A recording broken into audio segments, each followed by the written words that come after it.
हाय friends, मैं हूं Manav. Welcome to movie शूवी। करते हैं र्यूमर मिल के एपिसोड नंबर 34 में आपका बहुत सारा बड़ा वाला स्वागत। 10 चीज़ें डिस्कस करने वाले हैं और इसका कोई भी ऑर्डर नहीं है, जैसे कि हमेशा होता है। हो सकता है सबसे जो तगड़ी न्यूज़ हो सबसे पहले आ जाए, और जो सबसे इनसिग्निफिकेंट न्यूज़ हो सबसे नीचे आ जाए, या फिर बीच में आ जाए सबसे पहले आ जाए। इसका कोई भी ऑर्डर नहीं है, तो ध्यान से सुन लेना। और आपको मज़े आते हैं अगर फिल्मी जगत के, तो आप इसको ज़रूर सुनना। इसके अंदर सिर्फ बॉलीवुड नहीं है, टॉलीवुड कॉलीवुड सब कुछ मिलाने की कोशिश करते हैं हम, जो भी सिग्निफिकेंट न्यूज़ कर रहा होता है। तो पहला सबसे सिग्निफिकेंट तो आज यही हुआ कि दीवारा का ट्रेलर आ गया, जो कि बहुत हद तक लोगों ने हाइप करा कि ये हो गया जी, वो हो गया जी, ये आ गया जी, वो हो गया। जब मैंने देखा तो मैंने बड़ी क्लियरली बोला था कि थोड़ा सा ऑर्डिनरी अफेयर हो गया, और वीएफएक्स तो ऑल ओवर द प्लेस है, वीडियो गेम टाइप लग रहे हैं। और फिर लोगों ने जब देखा कि भाई हाँ, थोड़ा सच बोलना अब जरूरी है, कुछ लोग ओपनली बोल रहे हैं, तो उन्होंने बोला कि भाई the brighter side in the trailer है सैफ के। जितने भी लुक्स आए हैं, सैफ का जो कैरेक्टर आया काफ़ी अच्छा आया है। और जितनी भी साउथ की मूवीज अभी तक सैफ ने करी हैं, चाहे ये देवारा हो, इसमें बहुत सिग्निफिकेंट लग रहे हैं। और इससे पहले नॉट सो ग्रेट मूवी आदि पुरुष के अंदर भी इनको नहीं कोसा गया था, बाकी सबको कोसा गया था। देवारा के अंदर और जो सेकंड होप है वो ये है कि भाई जो स्क्रीन प्रेजेंस है जूनियर एनटीआर की, वो शायद आपको अपनी तरफ अट्रैक्ट करे। लेकिन जो लोगों ने बोलना शुरू कर दिया कि ये थोड़ा शमशेरा के जोन में जा रही है, बाप ग्रेट था, बच्चा ज़्यादा ग्रेट नहीं था, बच्चे को ग्रेट होना पड़ेगा, तो उस जोन के अंदर थोड़ा सा जाती हुई नजर आ रही है। लोगों ने इसको शमशेरा से कंपेयर करना शुरू कर दिया, हालांकि शमशेरा खुद इतनी सक्सेसफुल मूवी नहीं थी। बट या तो ऐसा ही है इसके साथ भी, बट लेट्स सी ये कैसे शेप अप होती है इसको। लेकिन ओपनिंग बहुत सॉलिड मिलने वाली है, क्योंकि नॉर्थ अमेरिका में तो लोग पगला गए हैं, और तेलुगु स्टेट के अंदर लोग पगलाने वाले हैं। और हिंदी बेल्ट में क्या होगा I don't know, because Hindi sensibility के हिसाब से तो ये नहीं लग रही है मूवी। आपका क्या मानना है? सेंसिबल रिप्लाई करना, विदाउट किसी की चापलूसी करे या विदाउट गाली गलौज करे। नंबर 2 पे जो न्यूज़ है वो बिल्कुल फ्रॉड है, मुझे नहीं लगता है ऐसा कभी भी कुछ होगा।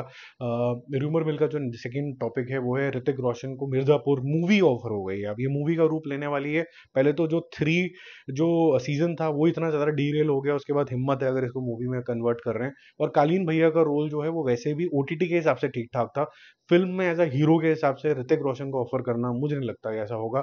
और क्योंकि कालीन भैया वैसे भी कोई इनसिग्निफिकेंट तरीके की अचीवमेंट उसकी रही नहीं है लाइफ में।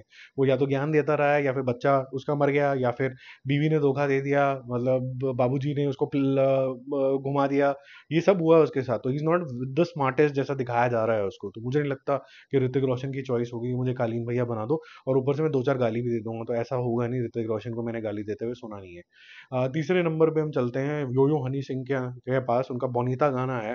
तो यूजली क्या होता है कि जब मैं गाना सुनता हूँ, तो पहले मैं एक्चुअली मैं सुनता ही हूँ, मैं देखता ही नहीं हूँ उसको, ताकि मेरे को एक बारी में डाइजेस्ट हो जाए कि ये क्या म्यूजिक है, क्या बोल रहे हैं, क्या लिरिक्स है, मेरी इमेजिनेशन कहाँ जा रही है। फिर मैं उसको देखता हूँ, तो फिर मैं दोनों को मैरी कराने की कोशिश करता हूँ, और अगर वो जितना क्लोजेस्ट तरीके से मैरी हो जाता है, तो फिर वो यूजली मेरा ऐसे टेस्ट यही कहता है कि वो चल जाता है गाना, और लंबे रेस का घोड़ा हो जाता है। वो आप भी करके देखना, आपके लिए भी शायद काम करे। तो इसके अंदर बड़ा मॉडर्न सा म्यूजिक है, और बहुत ही मॉडर्न सा स्पेस दिखाया गया है। शूट भी उस तरीके की, प्रोडक्शन क्वालिटी भी टी सीरीज की उसी तरीके से। बट अचानक से कवाली आ जाती है, जिसके लिरिक्स भी कोई बहुत ज़्यादा फैंसी नहीं है।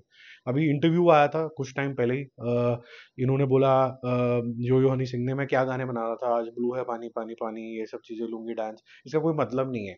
बट लोगों को फन ही चाहिए था, उसमें मतलब था, उसके अंदर फन एक मतलब था। ये जो आप इतने डीपर मीनिंग निकाल के बैठ गए हो, ये किसी को नहीं समझ में आ रहे भाई। ये तो मेरे ऊपर से ही निकल गया, सॉरी। जो उसकी ऑडियंस है उसको अगर समझ में आया तो नीचे बता देना आपको समझ में आया कि नहीं आया, कमेंट बॉक्स में। बट मेरे तो समझ पल्ले नहीं पड़ा ये गाना। तो ये वो होता है ना कि amongst many successful song one is a miss fire, this is a miss fire. Sikandar का एक अपडेट आ रहा है, जिसके अंदर जिनको पहले तो स्टारकास्ट नहीं पता है, जिसके अंदर सुनील शेट्टी का एक सस्पेंस रोल है, वो क्या होगा नहीं बता रहे हैं। काजल अग्रवाल, रश्मिका मंदाना, सत्यराज, कटप्पा सिंह, वो भी इसके अंदर है। और साथ में एक लीड पिक्चर आ गई है, इसके अंदर उछल कूद मचा रहे हैं Salman Khan. Out of shape जरूर है, लेकिन वो मेरे ख्याल से वीएफएक्स वगैरह से करेक्ट कर दिया जाएगा इवेंचुअली। लेकिन हिम्मत की बात है कि 2 रिप्स टूटी नहीं है, उसके बाद भी उछल कूद मचे जा रही है। तो देख के अच्छा लग रहा है। जो लुक है वो बहुत ज़्यादा डिस्टिंक्ट नहीं है। कोई 2-4 एयरपोर्ट लुक्स जो हैं वो आउट हुई थी, जो इनॉग्रेशन हुआ था उस टाइम पे आउट हुई थी, उसमें सलमान खान की लुक बहुत अच्छी लग रही थी। ये लुक एग्जैक्टली वैसे ही है जैसी वांटेड के टाइम में थी, हल्की हल्की स्टबल और चेक शर्ट रेड वाली। अब ये दिखा नहीं सकते ज़्यादा, क्योंकि फिर वो आ, वो आ जाता है, स्ट्राइक रेग आ जाता है। बट ये होगा।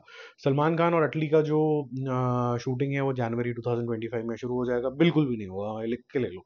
इसके अंदर प्री प्रोडक्शन में पहले तो काफ़ी टाइम लगने वाला है, और अभी कुछ समय ही नहीं बचा, हम सितंबर मिड में आ चुके हैं, अभी सिकंदर चल रही है, सिकंदर को रिलीज़ करना है, बिग बॉस पड़ा हुआ है, और कमिटमेंट्स हैं, प्रमोशंस हैं, उसके बीच में अचानक से जनवरी में शुरू हो जाएगी, ये इम्पॉसिबल है। ये फैंस जो होते हैं थोड़ा उछलना शुरू हो जाते हैं, तो ये भी र्यूमर मिल के अंदर आप काटा मार दो, ये नहीं है, ये मार्च अप्रैल तक जाएगी बात, हो सकता है उससे आगे निकल जाए बात। 6 नंबर पे एक जो नई लुक आई है शाहरुख खान की, वो काफ़ी ज़्यादा पॉपुलर भी हो रही है और वायरल भी हो रही है, टुडे पे तो ट्रेंड कर रहा है ये लुक।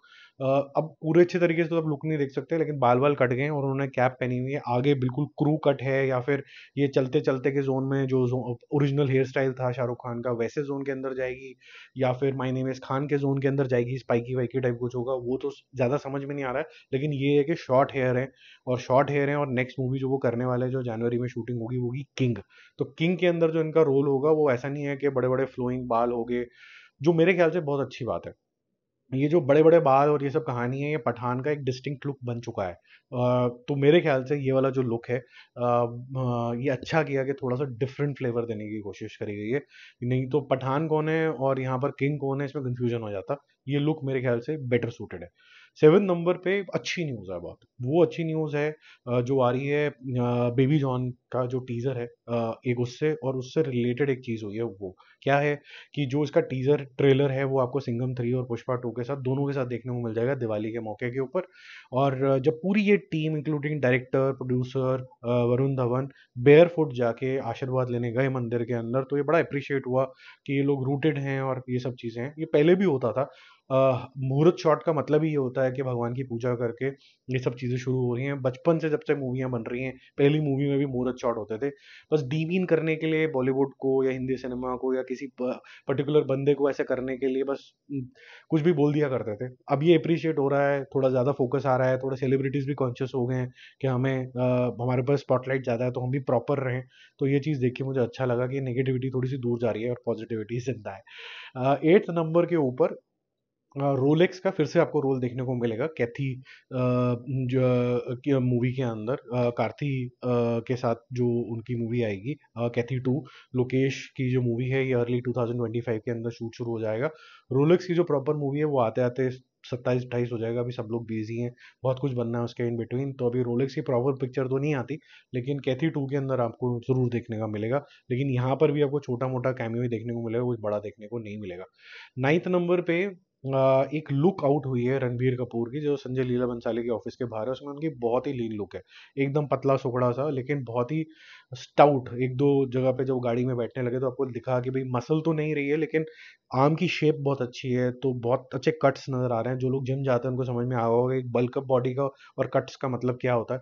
तो रामचंद्र जी की जो बॉडी या फिर जो भी अभी तक किरदार हमने जैसे भी देखे हैं, वो लीन बॉडी के अंदर बहुत ही बेहतरीन एक्सरसाइज वाली बॉडी जिसे कहते हैं वैसा था।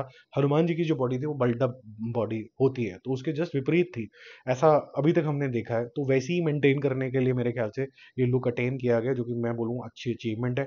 या रामायण के साथ अब तक सब कुछ अच्छा हो रहा है, इसकी स्टार कास्ट से लेके बजट से लेके वीएफएक्स से लेके म्यूजिक से लेके सब कुछ प्रॉपर है। तो फिंगर्स क्रॉस के ये इंडिया की सबसे बड़ी आइकॉनिक मूवी बने, जो कि हमारे गॉड्स को पूरे वर्ल्ड तक फैलाए, मैं तो यही चाहूंगा।